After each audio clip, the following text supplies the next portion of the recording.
Assalamualaikum warahmatullahi wabarakatuh. Innal hamdalillah nahmaduhu wa nasta'inuhu wa nastaghfiruh wa na'udzu billahi min syururi anfusina wa min sayyiati a'malina. Man yahdihillahu fala mudhillalah wa man yudlil fala hadiyalah.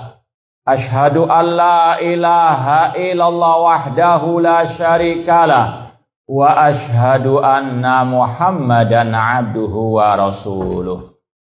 Ya ayyuhalladzina amanu taqullaha haqqa tuqatih wa la tamutunna illa wa antum muslimun. Ya ayyuhan nasu taqu rabbakumul ladzi khalaqakum min nafsin wahidah wa khalaqa minha zawjaha wa batha minhuma rijalan katsiran wa nisaa wattaqullaha alladzi tasaaluna bihi wal arham innallaha kana 'alaikum raqibah. Ya ayyuhalladzina amanu taqullaha wa qulu qawlan sadida yuslih lakum a'malakum wa yaghfir lakum dhunubakum wa may yuti'illaha wa rasulahu faqad faza fawzan 'azima. Amma ba'd, fa inna asdaqal hadithi kitabullah wa khairal hadi hadi Muhammadin sallallahu alaihi wasallam wa syarrul umuri muhdatsatuha wa kullu muhdatsatin bid'ah wa kulla bid'atin dhalalah wa kulla dhalalatin finnar. Kaifa halukum? Kedinginan atau enggak ini? Hah? Ngantuk enggak? Kayaknya kayak ayam-ayam gitu ya. Baik. Harus sering dipanasin ini. Siap kajiannya? Taib, ma'asal muslimin, ikhwani fillah wa akhwati rahimani wa rahimakumullah. Alhamdulillah, segala puji bagi Allah Subhanahu wa taala yang mempertemukan kita kembali dalam kajian kitab Bahjatu Qulubil Abrar wa Qurratu Uyunil Akhyar fi Syarhi Jawamil Akhbar, mendulang faidah dari kalimat nubuwah atau syarah 99 hadis oleh Asy-Syaikh Al-Allamah Abdurrahman bin Nasir As-Sa'di rahimahullah ta'ala. Semoga Allah subhanahu wa ta'ala senantiasa menambahkan kepada kita ilmu yang bermanfaat dan al-amal as-saleh. Baik, kita lanjutkan al-hadis as-salasun. Hadis yang ke-30. Berarti masih kurang 69 hadis lagi. Baik, alon-alon asal kelakon. Nah, yang penting faham. Nah, al-haditsus salasun. Afan, sebelumnya ana sedikit mau mengulang yang kemarin, ya, ana rasa ini utang, yaitu pembahasan masalah berwudu ketika mau menjenguk orang sakit. Itu kan kita bahas, sempat kita bilang kita merojak lagi. Dan ternyata memang hadisnya tidak sahih. Ana baca hadisnya ya. Ana baca hadisnya. Ada hadis yang berbunyi man tawaddo'a fa ahsanal wudu'a wa ada akhahul muslim muhtasiban bu'ida min jahannam masirata sitina kharifan. Dalam hadis disebutkan, barang siapa berwudu dan dia memperbaiki wudunya dan dia menjenguk saudaranya muslim dengan mengharap pahala dari Allah, maka dijauhkan dari neraka jahanam selama 60 tahun. Kata Syekh Albani, hadisnya dhaif. Hadisnya dhaif. Kalau mau referensinya kitab Mishkatul Masabih, kitabnya Syekh Albani, Mishkatul Masabih, nomor 1552. Sekali lagi, kalau sudah hadisnya dhaif, Berarti tidak ada apa? Syariat khusus berwudu sebelum apa? Pergi ke menyenguk orang yang sakit. Meskipun secara umum wudu tidak ada masalah. Cuma kalau mengkhususkan adab orang mau menjenguk orang sakit berwudu, nah ini yang sekali lagi perlu dalil yang khusus yang sahih. Sedangkan di sini sekali lagi hadisnya dhaif. Lihat sekali lagi kitab Mishkatul Masabih nomor 1552 oleh Syekh Muhammad Nasruddin Al-Albani rahimahullah ta'ala. Dan di kitab itu juga disebutkan hadis yang sahih yang berkaitan dengan yang kemarin kita bahas. Ya, ana rasa tidak apa-apa kita sampaikan hadisnya. Kalau ini yang sahih, ini disebutkan secara ringkas oleh Syekh As-Sa'di pada pembahasan kemarin terakhir, keutamaan orang yang menjenguk saudaranya muslim yang sakit. Rasul SAW bersabda, "Ma min muslimin ya'udu musliman ghudwatan illa shalla alaihi sab'una alfi malakin hatta yumsiyah."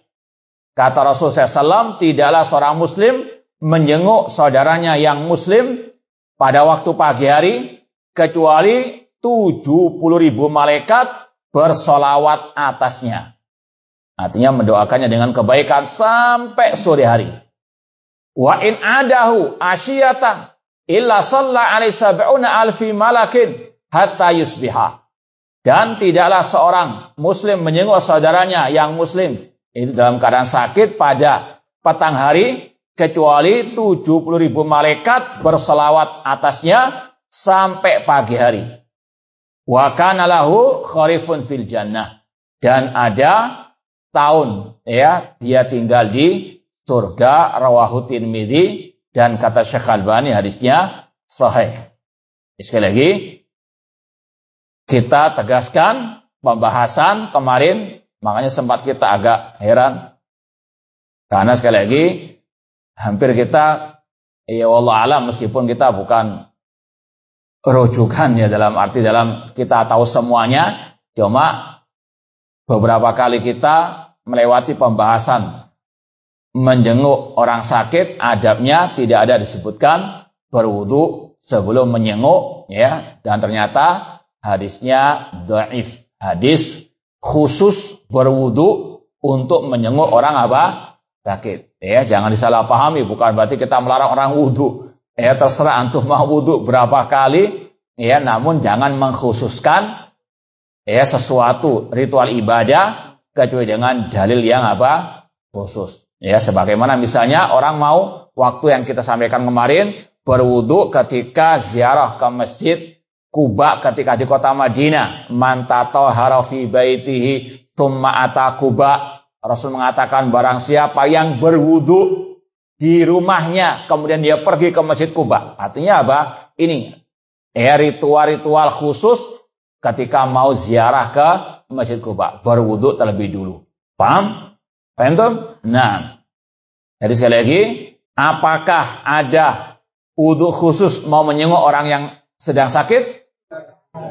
Nah, taib yang kemarin jawab itu ada enggak? Hadir enggak sekarang? Barangkali, iya, akhwat yang kemarin sempat menjawab pertanyaan kita, 2 adab menjenguk orang sakit, salah satunya disebut ini. Hadir enggak? Kalau ya, minta tolong disampaikan ya. Karena ini, nah, sekali lagi, yang menjawab kemarin, kalau nggak hadir sekarang, tolong disampaikan. Fal yubaligh asyahid al-ghaib. Kata Rasul, hendaklah yang hadir menyampaikan kepada yang ghaib. Karena itu yang paling inti. Paham ya? Ya, tolong terutama bagi akhwat, tolong sampaikan yang menjawab kemarin, ternyata hadisnya dhaif. Nah, jazakumullah khairan. Kita lanjutkan al-hadis as-salasun. Hadis yang ke-30. An Abi Musa al-Ash'ari radhiyallahu anhu qala. Qala Rasulullah SAW. Dari Abi Musa al-Ash'ari radhiyallahu anhu beliau berkata, Rasulullah SAW bersabda, "Idza maridul abdu aw safara kutiba lahu ma kana ya'malu sahihan muqiman." Ana baca sesuai dengan yang di teks bahasa Arabnya. Kalau ada perbedaan sedikit, tidak ada masalah. Kata Rasulullah SAW, apabila seorang hamba dalam keadaan sakit atau sedang musafir, maka ditulis baginya seperti dia beramal ketika sehat dan ketika mukim. Hadis riwayat Bukhari. Ana ulangi terjemahannya. Dari Abi Musa al-Asy'ari radhiyallahu anhu, beliau berkata, Rasulullah SAW bersabda, apabila seorang hamba sakit atau dia sedang musafir, maka ditulis baginya pahala sebagaimana dia beramal ketika dalam keadaan sehat, dalam keadaan mukim alias tidak musafir. Rawahul Bukhari. Kata Syekh Abdurrahman bin Nasir As-Sa'di rahimahullah, hadza min akbari minanillah ala ibadihil mu'minin. Ini termasuk nikmat Allah yang sangat besar atas hamba-hambanya yang beriman. Yaitu apa? Anna a'malahum al-mustamirra al-mu'tada idza qata'ahum anha maradun aw safarun kutibat lahum kulluha kamilah. Yaitu bahwasanya amalan hamba-hambanya yang dilakukan terus-menerus, yang sudah menjadi rutinitas, apabila terhalang oleh sesuatu, ya sakit atau safar atau yang lainnya, maka tetap dia mendapatkan pahala secara utuh. Misalnya, seperti mungkin ya tiap hari Selasa kita ada kajian di sini. Qadarullah mungkin hari ini ada yang ghaib, ya karena mungkin sakit, ya semoga yang sakit Allah segera sembuhkan. Atau qadarullah ada urusan lainnya yang mendesak, padahal dia rutin, ya sejak dari awal kajian sampai yang kemarin, qadarullah ada halangan, maka insya Allah dia tetap mendapatkan pahala seperti dia waktu apa? Hadir. Tapi mungkin bedanya cuma nggak dapat kotak saja.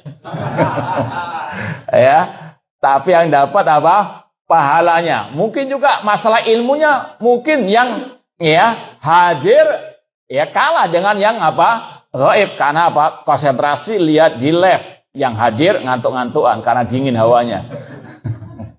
Ya, cuma tadi bedanya nggak dapat. Ya, ilmu mungkin dapat karena ya kita alhamdulillah live-kan atau mungkin dengan rekamannya nanti. Namun tadi ini termasuk nikmat Allah yang luar biasa. Amal yang terus kontinu diamalkan, kalau terputus karena suatu udzur, Allah tetap berikan pahala yang sempurna. Atau mungkin seperti orang yang biasa salat lail. Qadarullah dia dalam keadaan sakit tidak bisa. Atau mungkin dalam keadaan musafir. Dan atau kesibukan-kesibukan yang memang itu merupakan udzur sehingga dia tidak bisa melaksanakan hal tersebut. Tetap pahala mengalir. Bahkan dalam hadis yang lain, ini disebutkan oleh Imam Nawawi dalam kitab Riyadhus Shalihin, Rasul mengatakan kepada para sahabat ketika beliau mengutus mereka perang, Rasul mengatakan, inna bil madinati lari jalan masirtum masiran wala qatatum wadiyan illa kanu ma'akum habasahumul udhru. Kata Rasul SAW, sesungguhnya di kota Madinah, ini sekali lagi Rasul mengatakan kepada para sahabat yang sedang safar untuk berjihad, sesungguhnya ada di kota Madinah orang-orang yang tidaklah kalian berjalan di suatu jalan, tidaklah kalian melewati suatu lembah kecuali mereka bersama kalian. Kata ulama, yaitu bersama kalian dalam pahala. Habasahumul udhur. Mereka tidak bisa ikut perang karena ada udhur. Ya, mungkin sakit atau yang lainnya. Intinya, ini pentingnya al-amalus soleh, apalagi yang terus menerus dilakukan, kalau ada udhur tetap dapat pahala, tetap mengalir pahala tersebut. Makanya Rasul bersabda, ahabbul a'mal ilallah adwamuha wa in qalla. Amal yang paling Allah cintai, yang paling kontinu meskipun sedikit. Ya, misalnya tadi, ya hafalan hadis meskipun sedikit apa salah, setoran enggak apa-apa. Apanya ente nabrak langsung. Ya. Jangan mentang-mentang hafalannya kuat, nggak mau yang pendek-pendek. Apa-apa, yang penting apa? Continue. Baik. Continue lupanya, jangan. Baik. Ikhwani fillah wa akhwati rahimani wa rahimakumullah, kata Asy-Syaikh tadi, ketika ada udzur sakit atau safar, tetap dia diberikan pahala yang sempurna. Li'anna Allah ya'lam minhum annahu laula dzalikal mani' la fa'aluha. Karena Allah Maha tahu bahwasanya mereka seandainya tidak ada penghalang, tidak ada udzur, mereka tetap akan continue melaksanakan ibadah tersebut. Fayu'tihim ta'ala biniyatihim mithla ujuril amilin ma'ajril marad al-khas. Bahkan kata Asy-Syaikh, bahkan pahalanya lebih banyak daripada ketika dia dalam keadaan tidak ada udzur. Kata beliau, yang pertama Allah berikan kepada mereka yang ada udzur tadi pahala sesuai dengan niatnya, pahala yang sempurna, persis sama dengan orang yang beramal. Ditambah bonusnya lagi. Apa bonusnya? Ya, pahala dia diberikan ujian sakit. Ya, sebagaimana kata Rasul, inna idhamal jaza ma'idhamil bala. Sesungguhnya besarnya pahala tergantung besarnya ujian. Ini untuk memotivasi hamba banyak bersabar, berhusnudzon kepada Allah Subhanahu wa taala. Ujian cobaan apapun bentuknya, ini ladang pahala bagi yang mau sabar. Ya, kata beliau, antum hitung nanti berapa pahala berlipat ganda dibandingkan ketika dia masih dalam keadaan sehat. Ya, sama-sama dapat pahala amal meskipun yang satu tidak beramal, yang satu beramal. Namun ada bonusnya, yaitu dia diberikan pahala karena ujian sakit. Kemudian ditambah lagi, wa ma'ama yasul bi minal qiyam bi wadhifati sabr. Ketika dia sakit sudah dapat pahala itu. Ditambah lagi kalau dia sabar, wa basyiris sabirin alladzina idza asabathum musibah qalu inna lillahi wa inna ilaihi rajiun. Berilah kabar gembira kepada orang-orang yang bersabar, yaitu orang-orang yang apabila timpa musibah dia mengatakan innalillahi, kita milik Allah dan kita akan kembali kepada Allah. Kata Imam Ahmad, ada lebih dari 90 ayat tentang kesabaran di dalam Al-Quran. Ada yang hafal? Insya Allah enggak ya. Baik. Ada enggak yang bisa menyebut? Tadi kan 90, Anda minta 10 saja. 10 ayat tentang kesabaran. Nah, ada berapa persennya tadi? 90, cuma diminta 10 saja. Anak kasih bonus. Yang Ana tadi sebutkan, silakan, tidak apa-apa, dimasukkan ke dalam jawaban. Hah? Ada? 6. Banyak, pendek-pendek aja ayatnya. Ya, satu aja, jangan keroyokan. Satu aja. Satu orang menjawab, ya, 10 ayat. Sudah Ana kurangi tadi 9, karena Ana sebutkan satu tadi ayatnya, wa basyiris sabirin. Nah, lanjutkan yang 9. Di juz Amma ada beberapa ayatnya. Nah, Al-Baqarah ada, Ali Imran ada, banyak 90 ayat. Taib, Ana kurangi sudah. Tadi sudah Ana sebutkan yang satu, nggak usah disebut lagi yang tadi. 5 saja. Tapi tanpa yang tadi.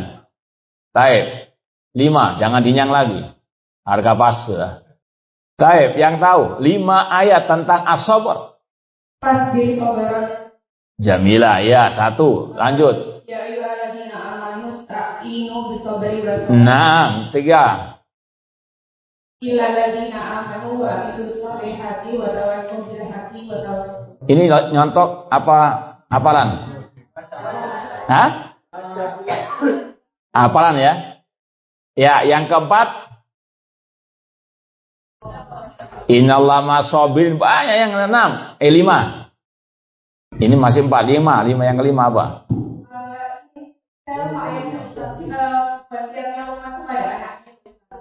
Hah? Ya bunayya aqimis sholata wa'mur bil ma'ruf wa nahi munkar wasbir ala Yang keenam.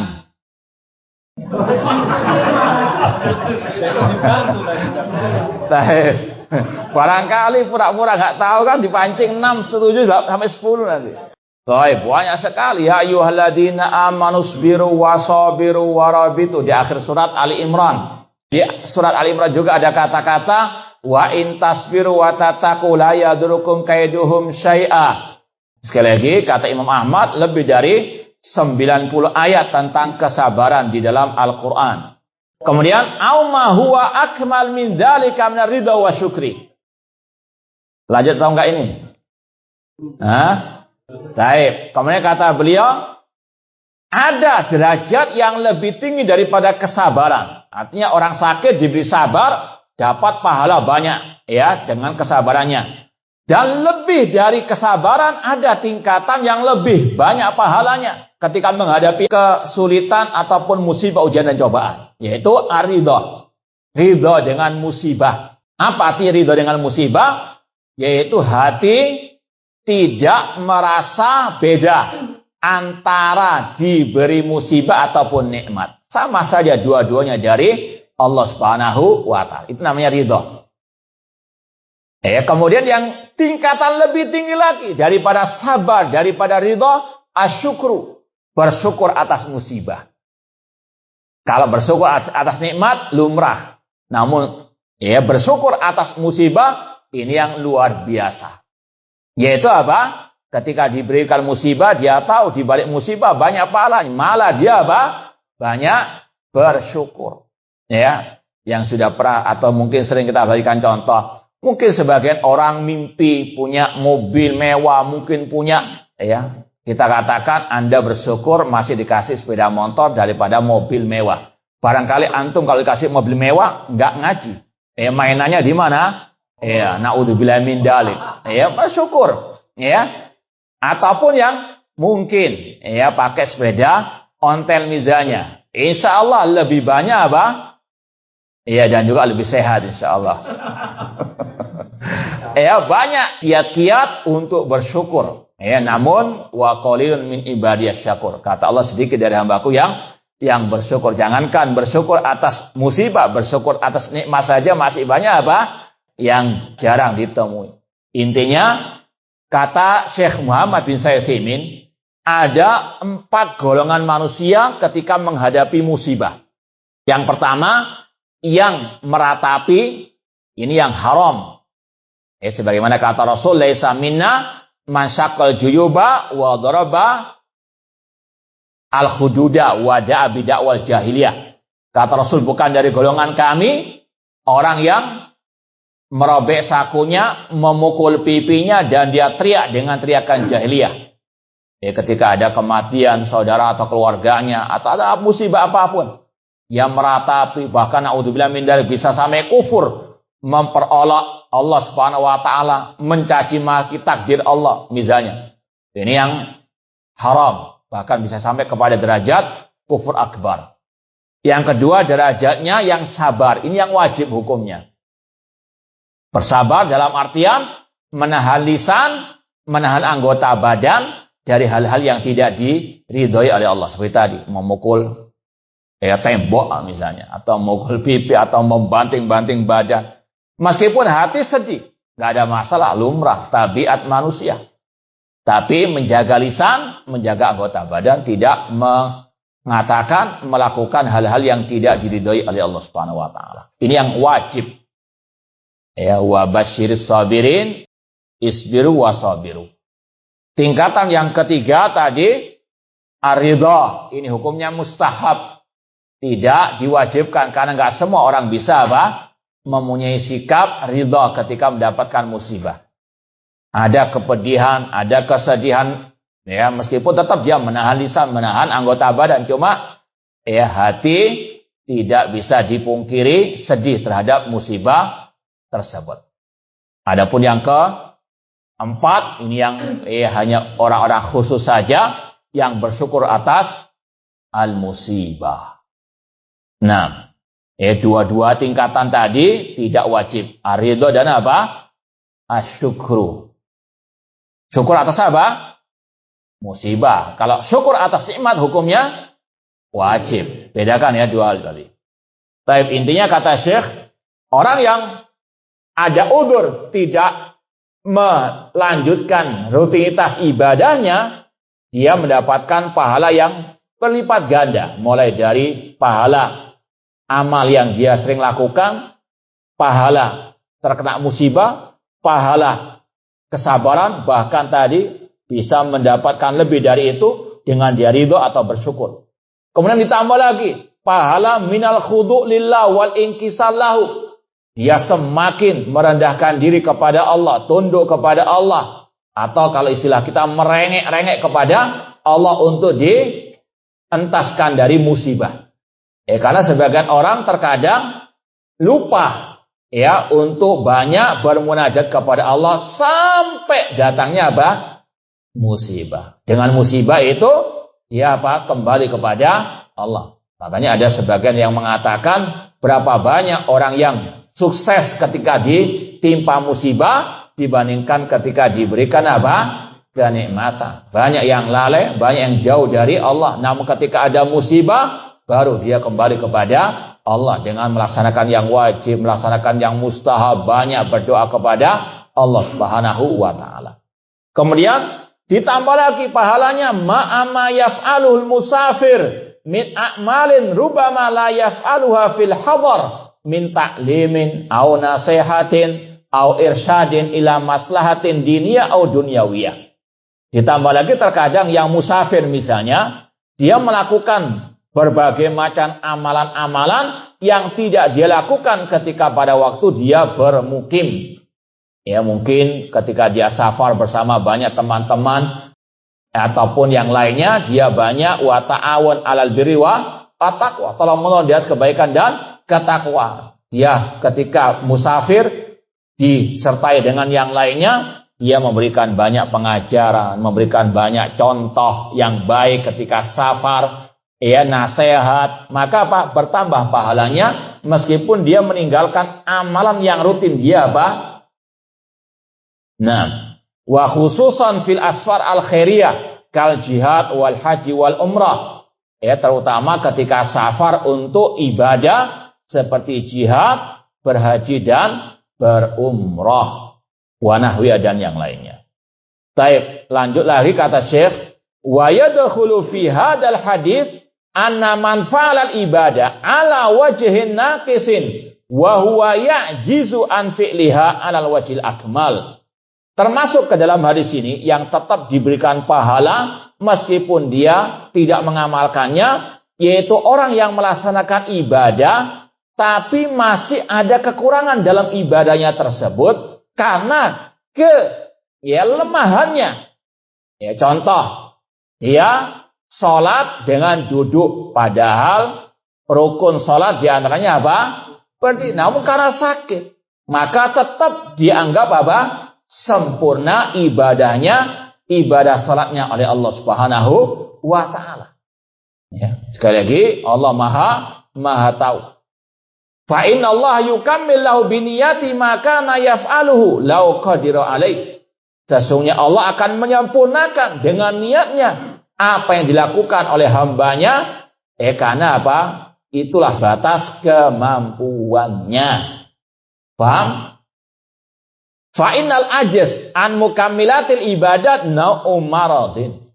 Karena kelemahan dalam menyempurnakan ibadah itu sama mirip dengan orang sakit.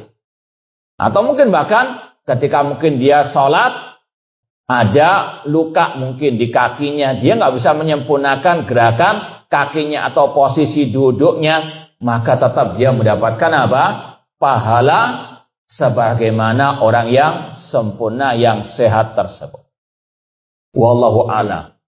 Demikian pula wa man kana min niyati amalu khairin walakinna ishtaghala bi amrin akhar afdal minhu. Contoh misalnya di sini kata Syekh, barang siapa yang niatnya dia ingin beramal kebaikan, namun qadar Allah ada kesibukan yang bahkan lebih mulia.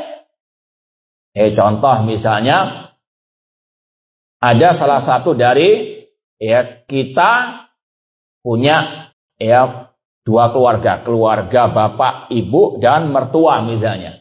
Bapak mertua minta tolong untuk kita mengantarkannya. Bapak kita juga minta diantarkan. Ya, dalam waktu yang bersamaan. Tidak mungkin bisa dijamakkan. Padahal kita pingin untuk apa? Membahagiakan dua-duanya. Namun nggak bisa. Yang satu ke kanan, arahnya kita yang jatuh ke kiri. Nggak mungkin bisa apa dijamakkan. Maka apa? Mana yang didahulukan? Ya? Yakin? Bapak mertua lebih kaya loh ya. Hah? Yang bapak mertua pakai mobil, yang ini pakai sepeda motor, gimana? Hah? Iya. Semoga bukan teori ya. Baik, tetap orang tua yang lebih diutamakan. Dengan tetap kita mohon maaf ya kepada bapak mertua misalnya. Ya, insya Allah tetap dapat pahala apa? Dua-duanya. Karena apa? Sekali lagi, kita niatnya sudah ingin mengantarkan dua-duanya. Cuma qadar Allah hanya bisa salah satunya saja kita pilih yang paling afdal. Ini kata beliau, ya dia menyibukkan dengan yang lebih afdal. Yaitu kepada, apalagi antara orang tua dengan misalnya teman sahabat, ya lebih utama orang tua. Wala yumkinul jama' bainal amrayn. Tidak memungkinkan untuk menggabungkan antara keduanya. Maka tetap insya Allah dapat pahala dua-duanya.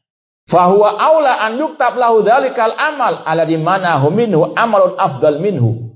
Maka ini yang lebih utama untuk dia mendapatkan pahala. Ya meskipun tadi dia tidak bisa melaksanakan dua-duanya. Balau istaghala binadirihi. Bahkan ya seandainya dia tidak bisa melaksanakan dua-duanya, melaksanakan yang salah satunya meskipun ya sama-sama satu derajat. Misalnya ya ada dua teman sama-sama minta tolong kepada kita. Kita hanya bisa menolong salah satunya. Padahal kita ingin menolong apa? Dua-duanya. Tetap insya Allah dapat apa? Pahala niat membantu dua-duanya tersebut. Ya, kemudian kata Syekh, wa fadlullahi ta'ala azim. Dan karunia Allah sangat agung. Wallahu alam, kata para ulama, inti dari hadis ini yang pertama, anjuran, motivasi untuk banyak beramal yang baik, amal soleh, dan continue tadi, istiqomah di atas amal soleh meskipun sedikit. Kemudian juga dengan kita memperbanyak niat ya yang baik. Paham? Betul-betul niat, artinya kalau ada kesempatan betul-betul mengamalkan, bukan sekedar apa? Ya, niat tapi kalau ada kesempatan nggak nggak jadi, bukan itu. Namun niat yang betul-betul ya tekad, kalau sudah ada kemampuan, ada kesempatan dia mau mengamalkannya. Baik, langsung lanjutkan hadis berikutnya. Waktunya masih lama atau cukup sampai di sini? Hah? Lanjut. Baik, kita lanjut hadis yang ke-31. An Abi Hurairah radhiyallahu anhu qala Rasulullah sallallahu asri'u bil jinazati fa in taku salihatan fa khairun tuqaddimunaha ilai. Ana baca sesuai dengan yang di kitab ya, yang bahasa Arabnya. Wa in taku ghaira dzalik fa syarrun tadaunahu an riqabikum, muttafaqun alaih. Kata Rasul SAW, segerakan mengurusi jenazah. Jika jenazah itu baik, maka kebaikan yang engkau majukan untuknya, berikan untuknya. Dan jika dia bukan yang soleh, maka engkau meletakkan kejelekan dari rikob ataupun leher kalian. Ana ulangi terjemahannya. Dari Abi Hurairah radhiyallahu anhu, beliau berkata, Rasul SAW bersabda, segerakanlah mengurus jenazah. Seandainya jenazah itu salehah, baik, maka itulah kebaikan yang engkau majukan, berikan untuknya.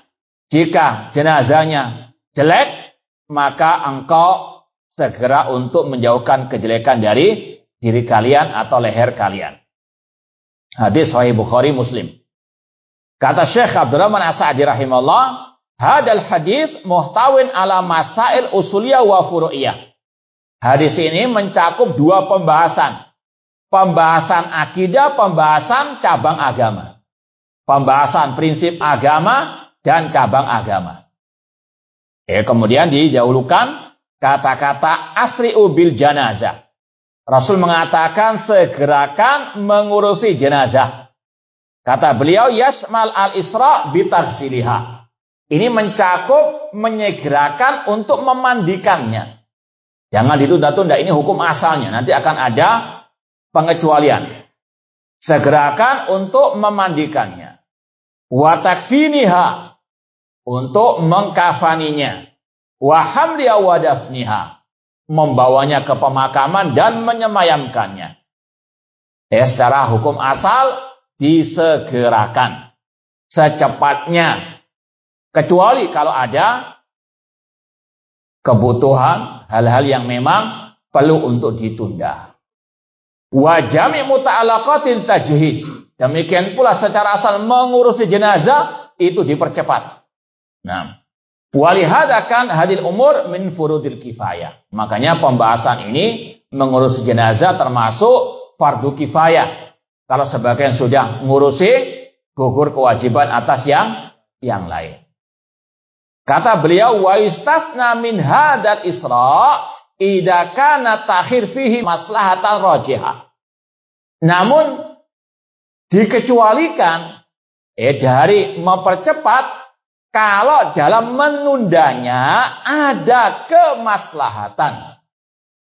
Contoh, Nabi SAW, para sahabat sempat menundanya sampai terpilihnya Al-Khalifah Ar-Rasyid Abu Bakar As-Siddiq. Kenapa kok ditunda? Karena ada kemaslahatan yang lebih besar. Yaitu apa? Memilih pemimpin kaum muslimin. Karena dikhawatirkan kalau nggak ada yang memimpin, akan ada apa? Kekacauan. Paham? Bukan mereka naudzubillah min dzalik sebagaimana Syiah Rafidah menuduh para sahabat menelantarkan jenazahnya Rasul. Karena apa? Naudzubillah min tuduhan-tuduhan dusta. Syiah Rafidah orientalis, orang-orang kafir ataupun orang-orang yang merupakan misionarisnya mereka menuduh para sahabat menelantarkan jenazah Rasul karena apa? Rebutan kepemimpinan. Naudzubillah min dzalik. Mereka tahu mana yang lebih apa? Maslahat. Mereka paling cinta kepada Rasul. Namun mereka tahu bagaimana Rasul mengajari mereka mempertimbangkan antara apa? Tadi, mana yang lebih maslahat. Menyemayamkan beliau dulu atau apa? Memilih khalifah, pemimpin setelah meninggalnya Rasulullah SAW. Yang mana di antara mensolati jenazah itu di antaranya apa? Pemimpin kaum muslimin yang paling apa? Layak untuk menjadi imam sholat. Paham? Apalagi juga pemilihan Abu Bakar Siddiq sangat singkat. Nggak berlarut-larut, bermalam-malam. Sekali lagi, yang kita sampaikan tadi, ini membantah tuduhan-tuduhan Syiah Rafidah ataupun orientalis ataupun antek-antek mereka. Intinya ma'asyal muslimin, hukum asal mengurusi jenazah itu dipercepat. Kecuali kalau ada apa? Kebutuhan yang mendesak atau maslahat yang sangat amat dibutuhkan. Contoh di sini yang termasuk ditunda ka'an yamuta baghtata. Ada orang yang kelihatannya meninggal secara mendadak. Mungkin ada saudara kok baru masuk rumah tiba-tiba jatuh, kayaknya apa? Kayaknya meninggal. Jangan antum langsung mandikan kafani. Periksa dulu betul meninggal atau apa? Hati-hati, baru dimandiin bangun nanti, masih urip. Ini sekali lagi jangan, kan hadisnya asri cepatkan. Ini orang dulu mati kok sih. Nah, sekali lagi ini jangan apa? Ke susu atau tergesa-gesa dulu, periksakan dulu kepada mungkin dokter yang lebih berpengalaman ini betul-betul meninggal atau tidak. Paham dong? Nah, kan yamuta baghtata fayata'ayyan ta'khiru hatta yatahaqqaq matu. Tunda dulu, jangan secepat itu siapkan kain kafannya dan seterusnya sampai betul-betul bisa dipastikan dia betul-betul meninggal dunia. Nah, ya li'alla yakuna qad asabathu sakta. Karena bisa jadi apa tadi, mati suri atau mungkin sebenarnya bukan mati, pingsan. Ya mungkin karena orang-orang itu nggak pengalaman, nggak bisa membedakan mana yang betul-betul meninggal dengan yang pingsan, yang mungkin ya kelihatannya kayak orang meninggal. Wa yambaghi aidan ta'khiru likatsatil jama'. Dan ini yang sering ditanyakan, bahwasanya Ustadz, ya ini sering kita ditanya juga, Ustadz, ini ada jenazah meninggal di malam hari, ya kemudian selesai dimandikan mungkin sekitar seperti sekarang jam 9, jam 10, ya selesai semuanya, apakah disolati langsung, disemayamkan langsung, tapi jamaahnya masih sedikit, ya karena disolatkan di rumah atau mungkin di masjid jamaah pun nggak ada. Tapi kalau ya nanti selesai zuhur disemayamkan, banyak yang mensolati, banyak yang mengantarkan, maka wallahu alam, ini kata Syekh, lebih baik ditunda. Karena apa? Ini lebih banyak maslahatnya, terutama bagi yang meninggal dunia. Banyak didoakan oleh kaum muslimin, disolati jenazahnya oleh banyak kaum al-muslimin. Ya, sekali lagi, hadis asal bil jenazah, yaitu hukum asalnya. Kalau emang jamaah sudah membludak dan seterusnya, sudah selesai dimandikan, segera disolati dan disemayamkan. Auli huduri man lau haqqun alaih min qaribin wa nahwihi. Atau ditunda karena ada kerabat, ya anaknya, atau mungkin yang meninggal misalnya perempuan atau mungkin yang laki, istri dan suami ini, sekali lagi harus diperhitungkan. Jangan tergesa-gesa asru bil janazah.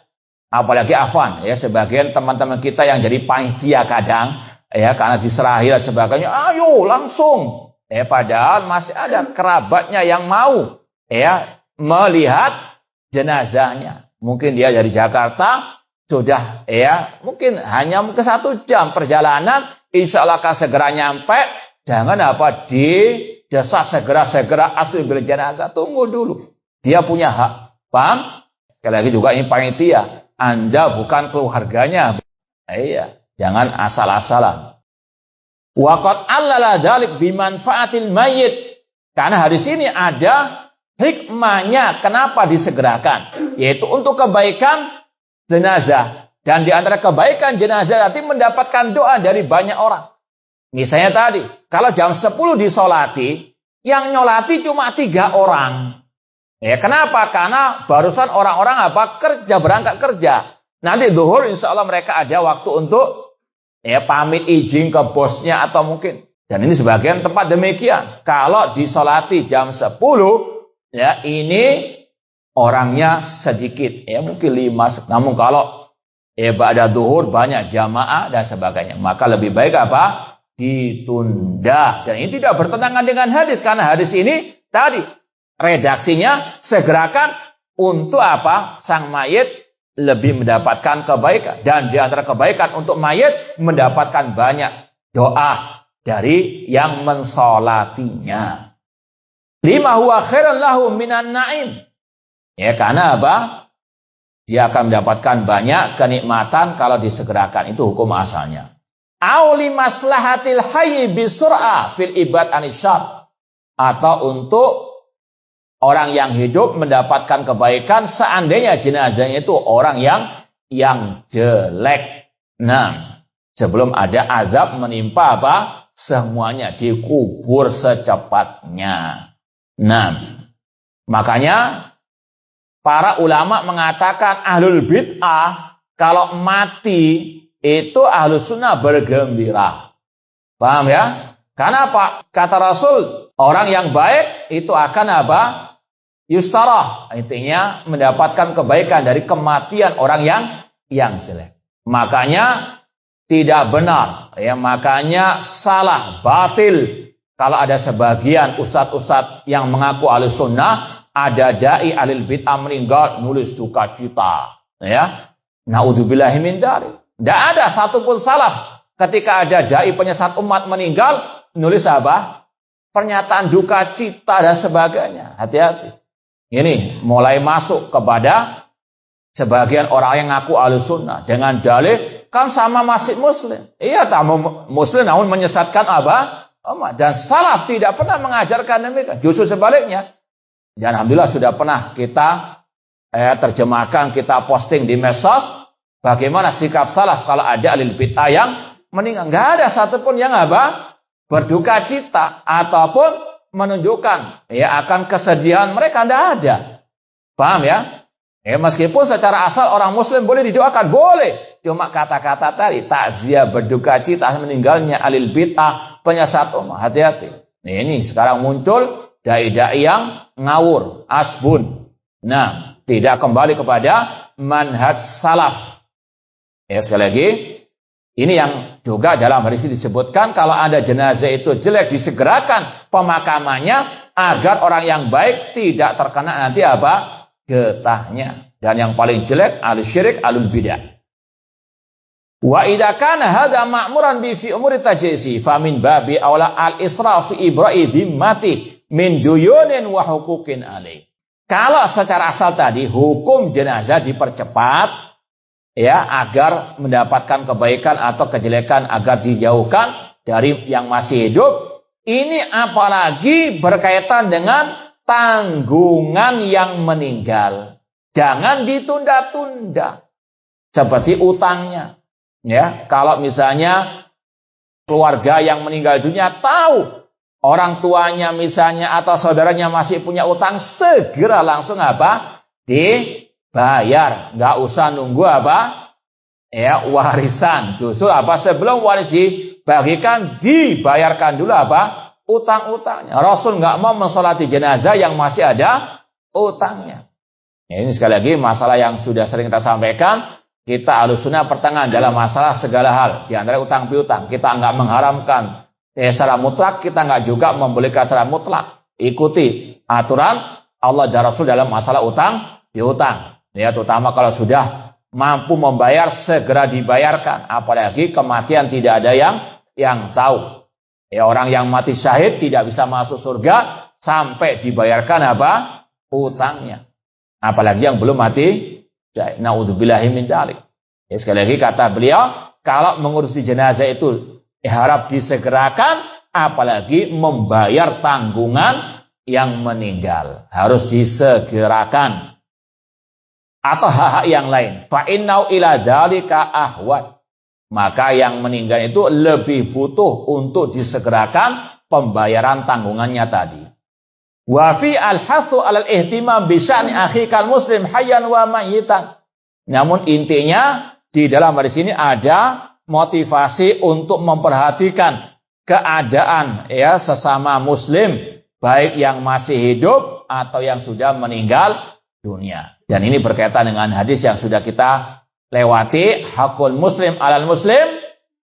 Baik, ini berkaitan dengan hadis yang kita sudah pelajari.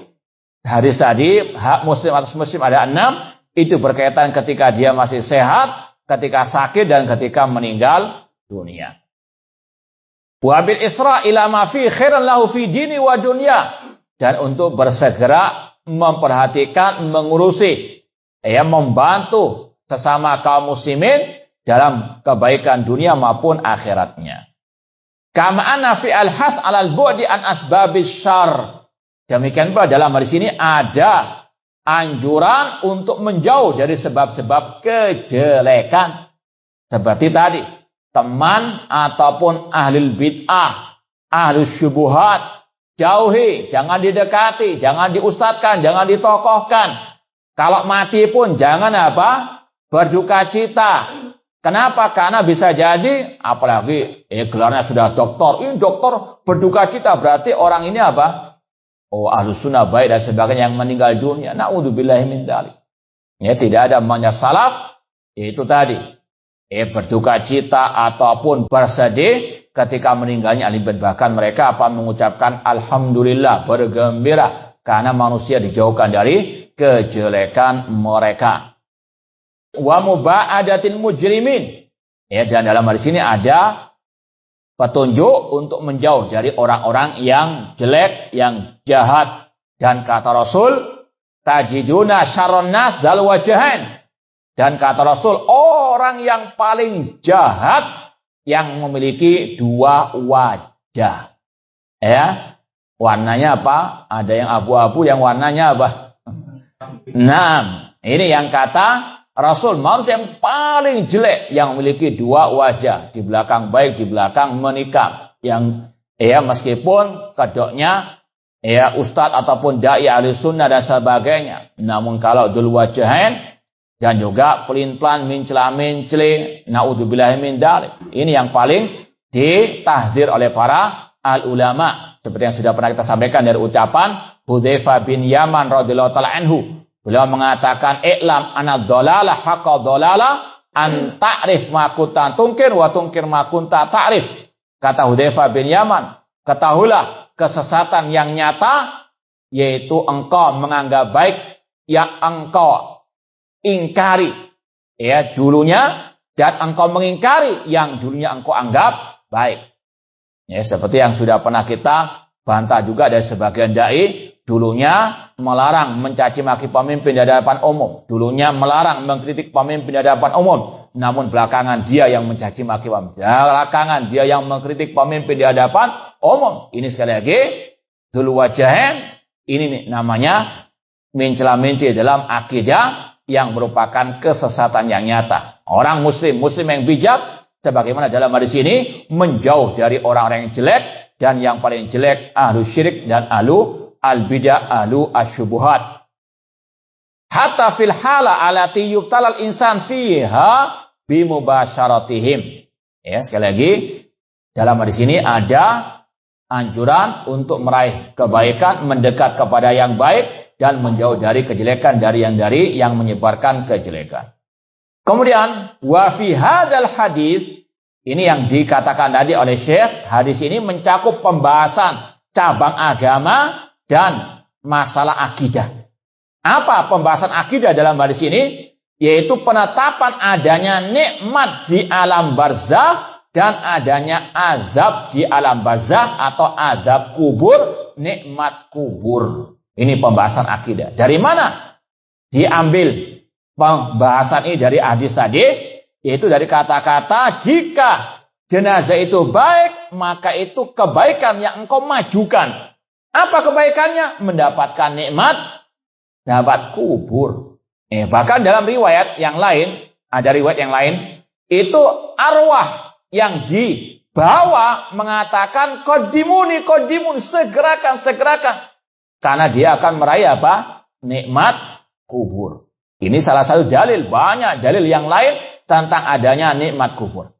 Taib, masih ada satu hadiah. Sebutkan satu ayat saja tentang adab kubur.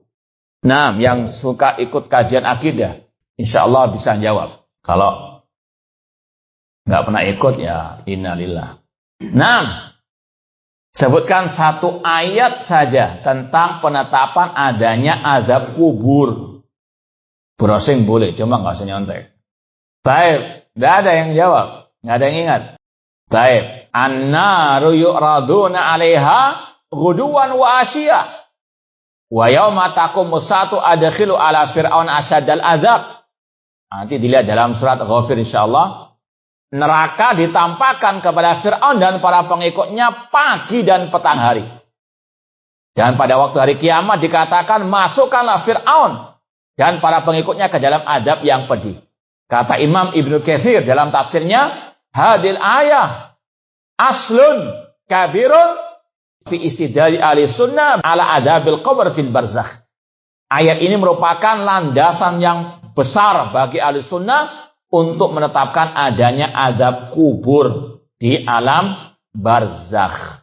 Itu salah satu ayatnya, dan masih banyak yang lain. Wa qad tawarat dzalika ahadits anin Nabi sallallahu alaihi wasallam, dan hadis tentang azab kubur mutawatir. Ya. Maka tidak boleh seorang pun menolaknya. Ya, maka yang menolak adanya azab kubur, maka dia ahlu al-bid'ah. Ya, hadis-hadisnya mutawatir. Seperti dalam hadis yang kita banyak mungkin amalkan ketika selesai tasyahud akhir, sebelum salam mengucapkan apa? Allahumma inni a'udzubika min adzabi al-qabr. Itu penetapan adanya azab kubur. Rasul mengatakan ta'awadu min adabil kubur. Ya, mintalah perlindungan kepada Allah dari azab kubur. Demikian pula kisah Rasul melewati 2 kuburan yang kata Rasul kedua penghuninya sedang diazab, disiksa. Ini sekali lagi hadis-hadis tentang azab kubur mutawatir. Kalau ada orang yang mengatakan, wah nggak masuk akal, ya ada azab kubur, masa ya orang katanya di azab kubur disempitkan. Kalau kita buka nggak ada disempitkan, nggak ada api neraka. Naudzubillah min dzalik.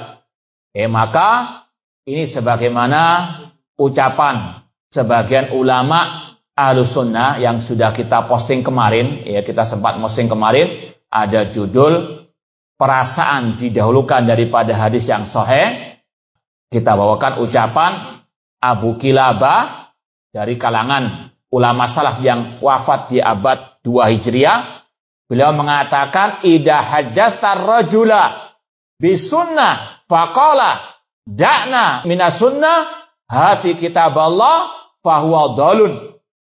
Ada ulama salaf yang bernama Abu Kilabah. Kalau Anda menyampaikan hadis Rasul kepada seseorang dan dia mengatakan tinggalkan hadis, berikan kepadaku Al-Quran saja, ayat, nggak mau hadis. Ya, maka kata beliau, ketahuilah orang itu dhalun, sesat. Kemudian Imam Az-Zahabi yang bermadzhab Syafi'i yang hidup di abad 8 Hijriah, dalam kitab beliau Syiar Alamin Nubala mengatakan, ya, idza ra'aita al-mutakallim al-mubtadi' yaqul da'na minal kitab wa minal ahadisil ahad fa'lam annahu Abu Jahlin.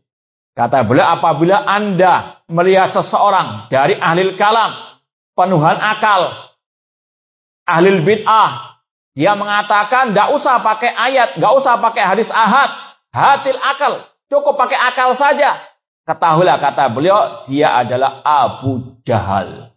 Kemudian beliau menambahkan lagi, idza ra'aita as-salik at-tauhidi yaqul da'na minal naqli wa minal aqli wa hatiz dzauq wal wajd fa'lam annahu iblis qad dhahara fi suratil bashar.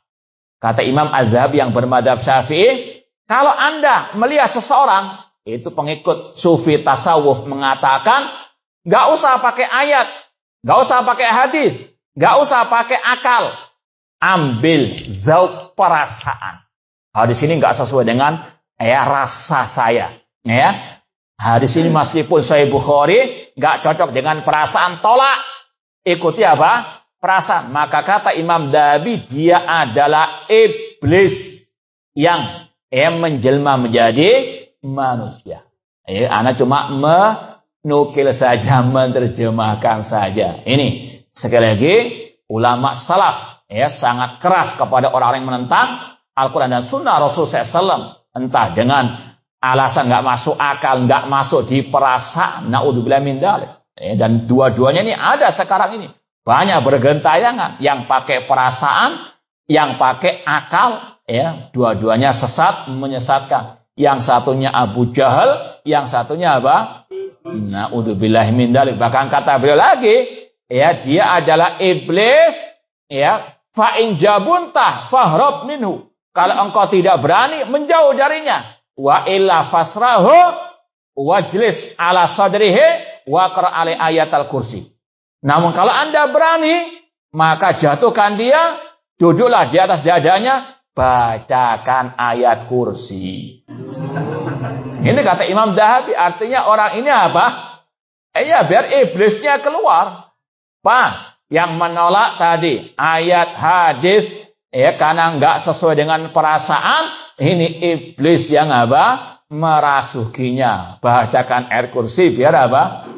Nah, itu sebetulnya yang layak bagi ahlus syubhat. Taib, ala kullin.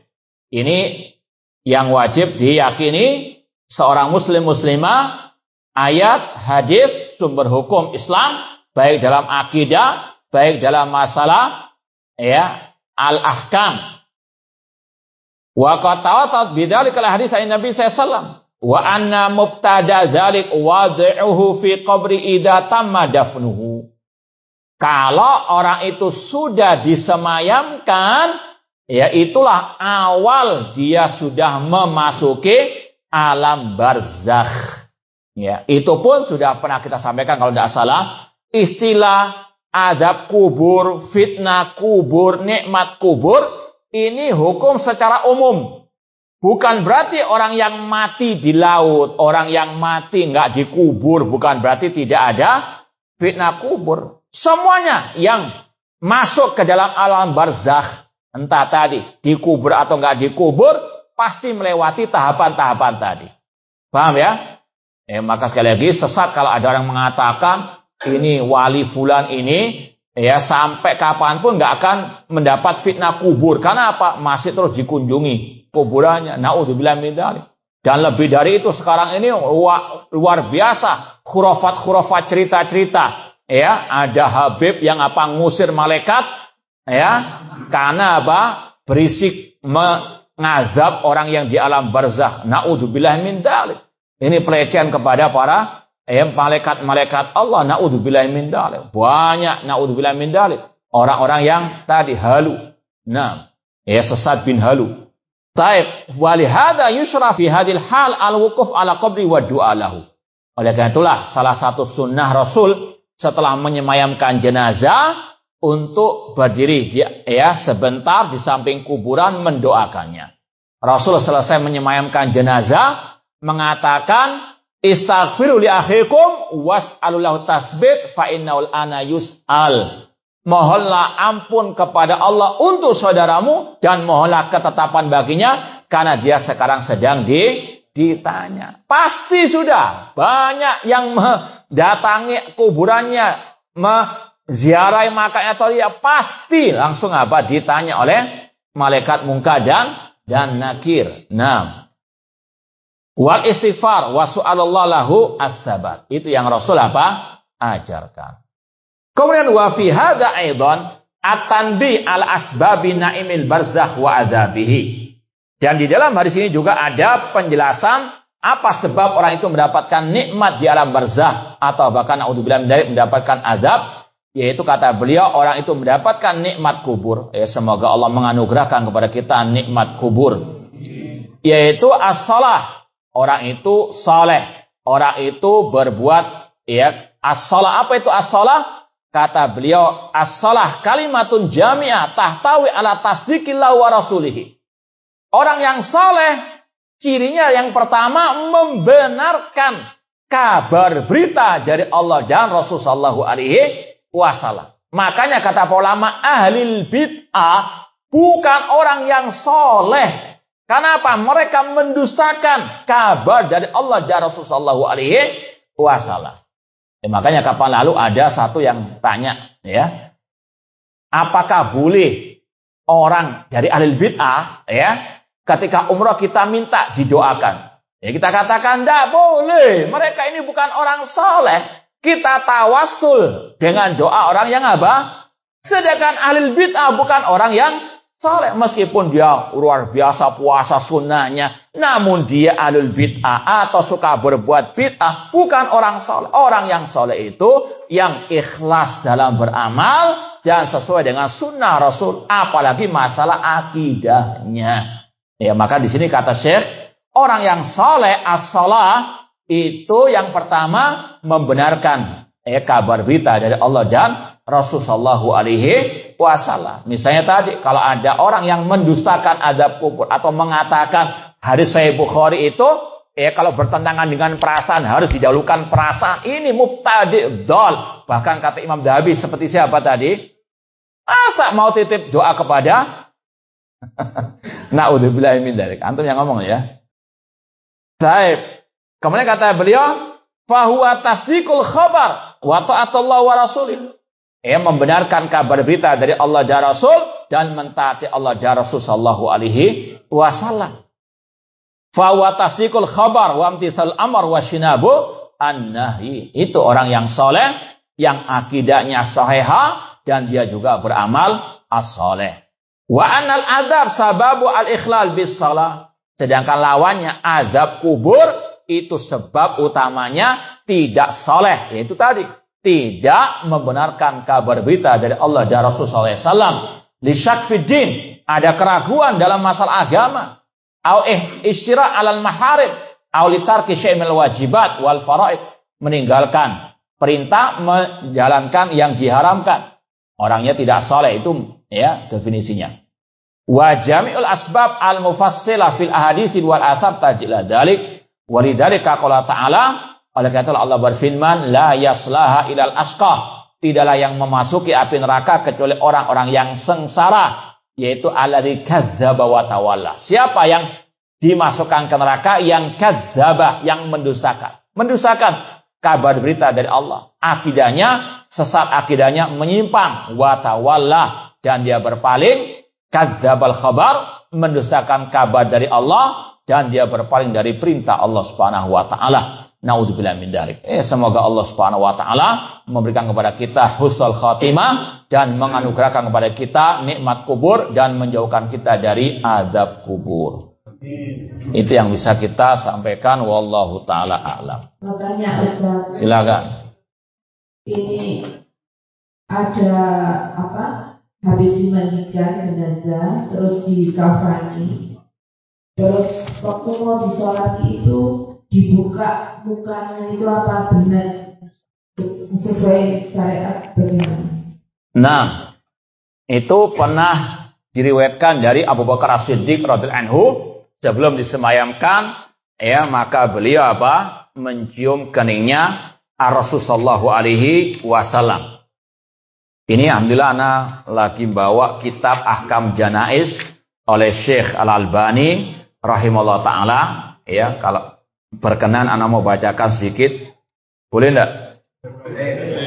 Nah, tapi ana cari dulu sebentar. Baik, silakan.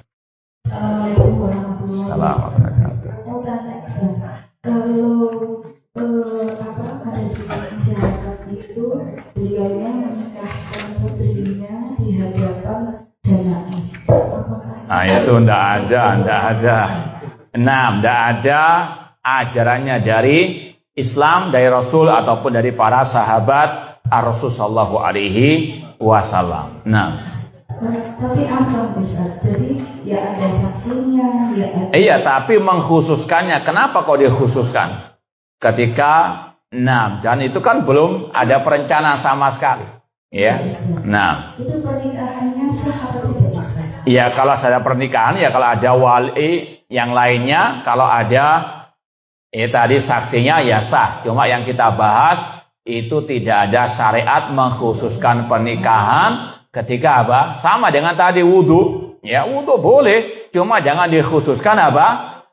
Mau menyenggol orang sakit. Siap, Ustaz. Terus yang kedua Ustaz, karena untuk menguburkan janaiz kan di waktu matahari terbit, pada saat matahari pas di tengah-tengah dan pada saat menjelang maghrib. Itu waktunya durasinya berapa Ustaz? Katakan sekarang maghribnya jam 5:30 kurang 10. Kita dilarang untuk memakamkan itu jam berapa Ustaz? Iya, mungkin dari jam 5-an itu. Nah, makanya lebih afdal menunggu sampai apa? Iya, selesai sholat maghrib. Apalagi kan di situ banyak jamaah atau lebih banyak jamaahnya. Iya, silakan. Ini terkait dengan misalkan Ustaz, orang yang tidak pernah bercerita tentang hutangnya. Iya. Suatu saat beliau meninggal, kita kan tidak pernah tahu punya tanggungan di mana. Iya, maka tetap disolati. Iya. Baru setelah pemakaman kita menanyakan ke mungkin kerabatnya, teman-temannya, di lingkungan kantornya, itu menanyakan. Baru kalau ada tanggungan kita melunasi.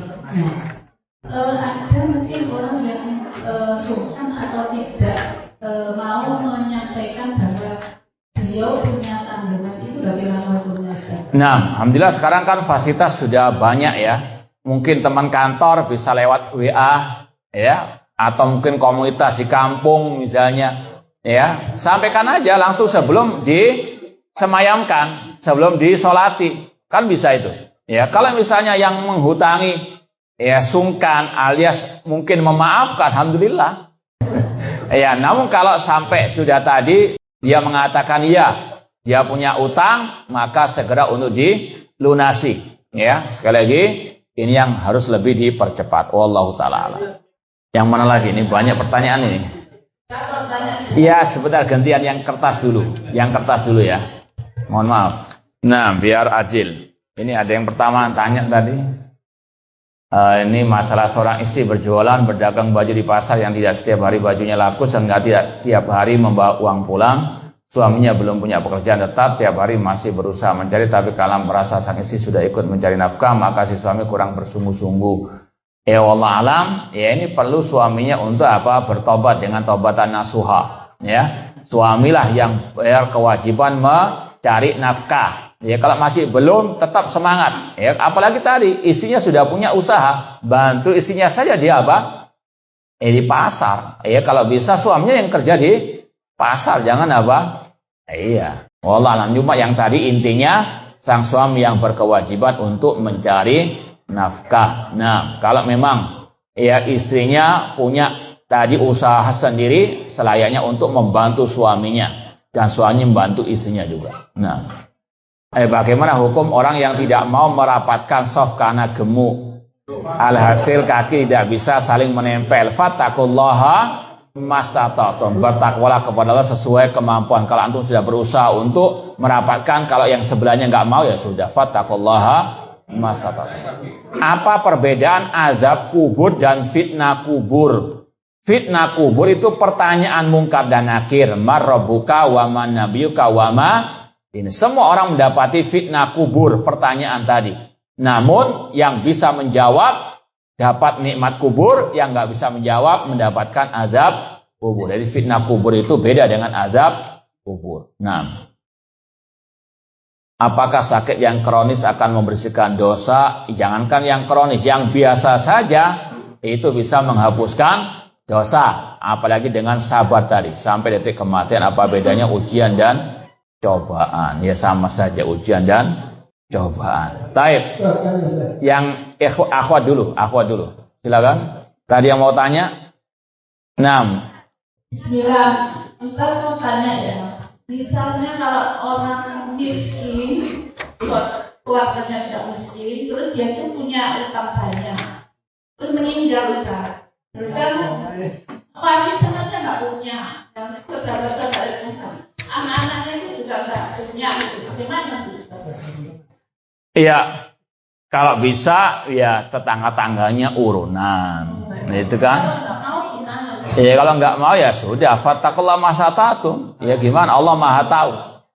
Barangkali yang miskin tadi sudah berniat untuk membayar, namun qadar Allah nggak kesampaian. Allah Maha tahu. Cuma sekali lagi sebetulnya harus ada ta'awun alal birri wa taqwa. Makanya dulu sebagian sahabat demikian, ada jenazah yang belum bayar utang, dibayarkan meskipun dari orang lain, meskipun bukan karib kerabatnya.